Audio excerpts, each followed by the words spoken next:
CEPOL transforme à Bassens des graines de colza et de tournesol en différents produits. De nouvelles installations de décortiquage des graines du tournesol et une chaudière biomasse viennent d'être réalisées sur le site. Cet investissement a 3 objectifs. Le premier objectif est un objectif alimentaire qui consiste à augmenter la qualité nutritionnelle des tourteaux. Le deuxième objectif est un objectif énergétique avec la réduction de la consommation d'énergie fossile grâce à la combustion de coques. Et le troisième objectif est un objectif environnemental car en réduisant l'émission de 40 000 tonnes de CO2 par an, on améliore l'empreinte carbone de tous nos produits. Grâce à cette transition énergétique, ce sont non seulement les performances environnementales du site qui sont améliorées, mais également la compétitivité du pôle de transformation des oléagineux de Bassens.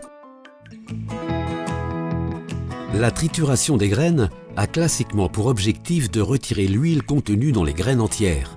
Le décortiquage consiste à séparer l'enveloppe de l'amande de la graine de tournesol.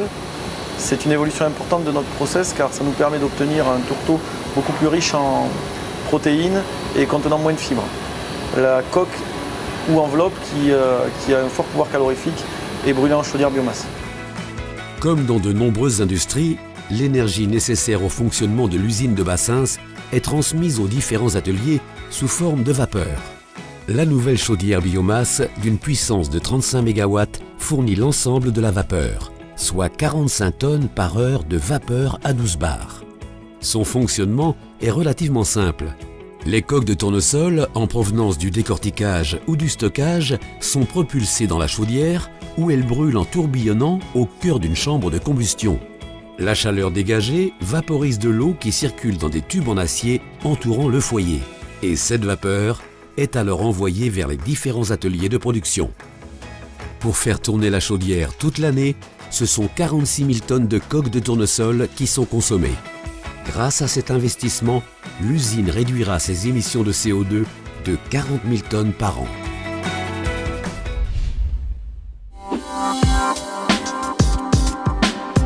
Phénofield est une des 9 plateformes du projet Phénome. Ce réseau d'infrastructures est dédié au phénotypage à haut débit, une technique qui consiste à observer et mesurer les caractères agronomiques des plantes en plein champ.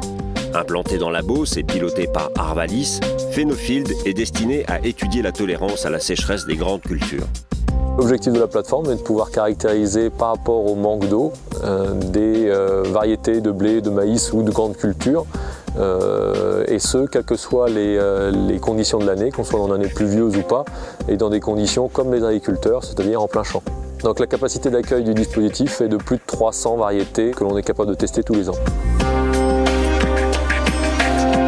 Les toits roulants fonctionnent en automatique. En cas de pluie, les toits vont se déplacer et venir couvrir la zone d'expérimentation que l'on souhaite soumettre à un stress hydrique. Ils sont aussi équipés de systèmes d'irrigation qui nous permettent d'apporter l'eau que l'on souhaite en quantité et aux périodes que l'on désire.